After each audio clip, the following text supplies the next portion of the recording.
The smoke was still rising when I reached the edge of my wheat field. The sky, once clear and endless, was now hazy with the remnants of a fire that had come too close to my land. The golden harvest, the reward for a year's worth of hard work, had been reduced to ash. What stood where rows of wheat once waved in the breeze were now blackened, lifeless stalks stretching toward the horizon. The air was thick, heavy with the smell of smoke and loss. Neighbors, who had watched this field grow from seed to stalk, stood silently along the road, offering only their presence. They didn't know what to say. How could they? They didn't understand the depth of the loss I felt. It wasn't just a financial loss. It was a blow to my very identity, to my history, to my future. This wasn't just income, it was a legacy. My father had worked this land. My grandfather had worked it before him. My connection to this soil went back generations. It was more than just wheat, it was survival. It was all I had, and now it was gone. But what shocked me the most wasn't the charred remains of my crop. No, it was the small metal sign planted near the edge of the field, right where the charred fence line met the blackened earth. HOA Property Compliance Notice. I stopped.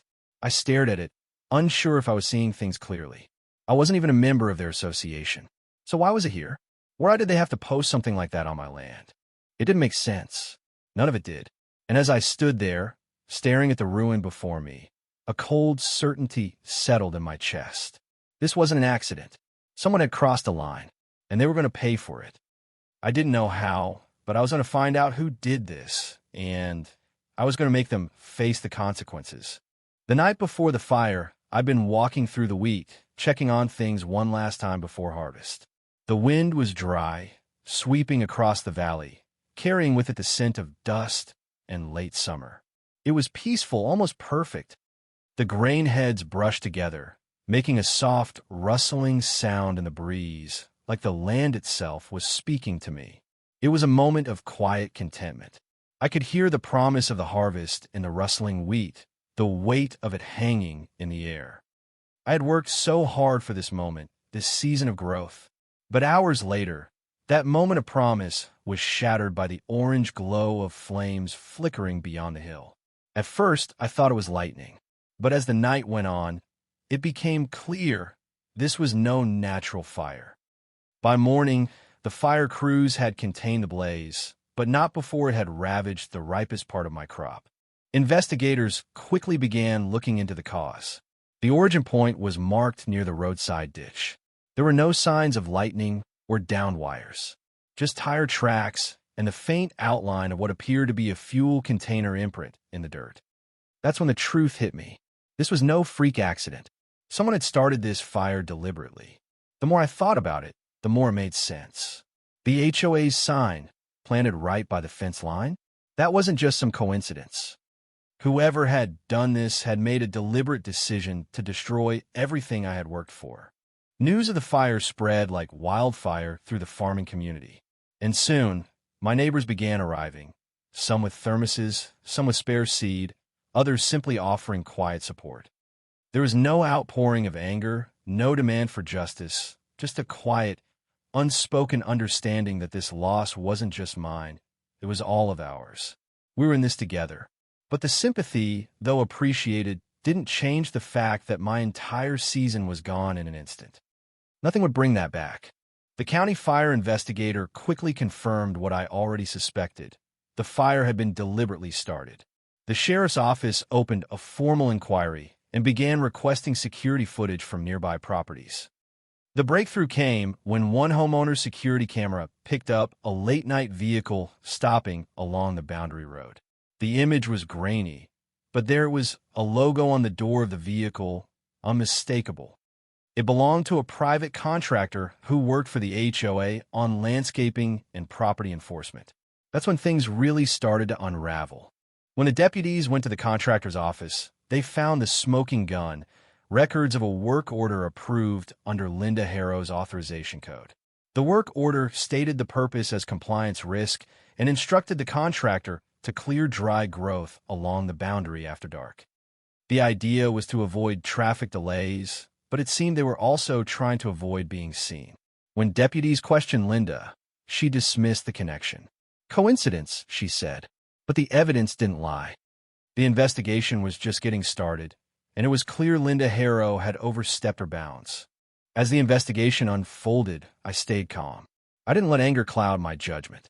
I knew patience would win out in the end. I didn't have to rush to justice. The truth would come to light soon enough.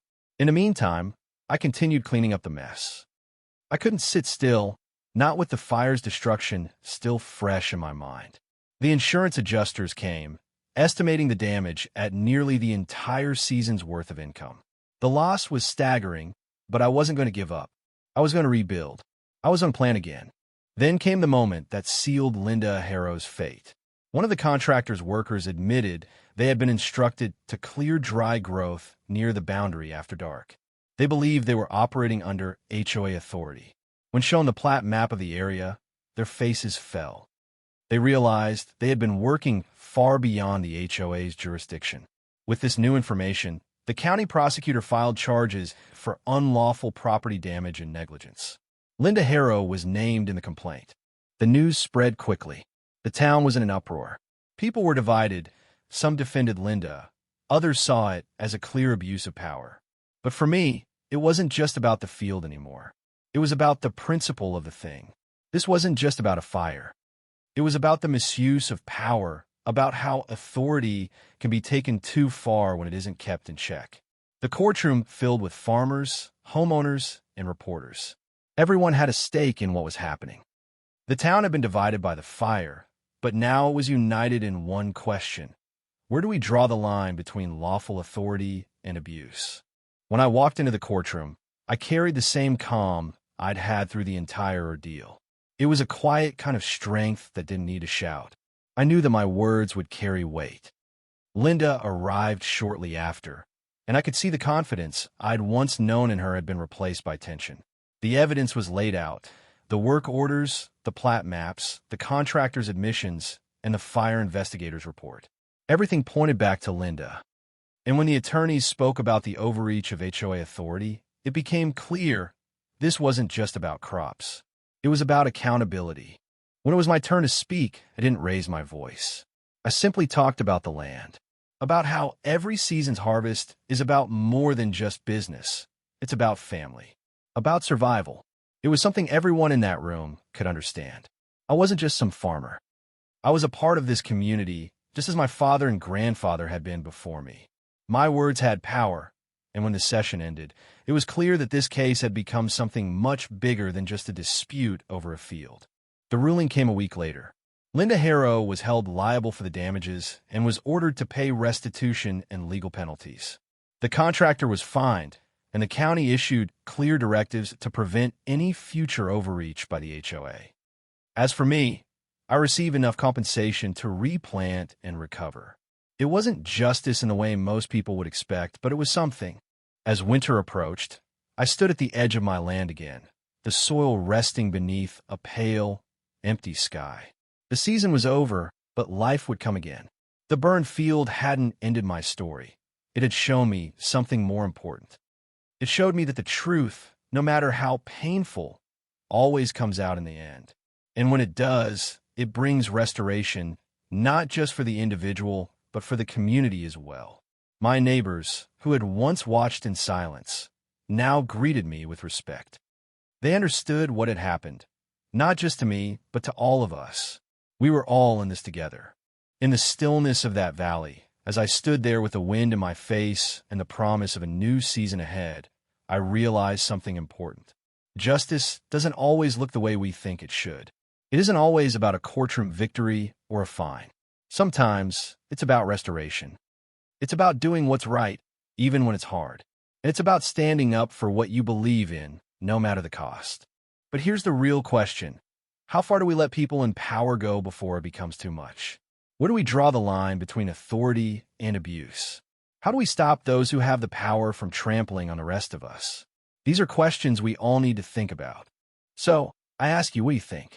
Was justice truly served here? Or is this just another case of a broken system?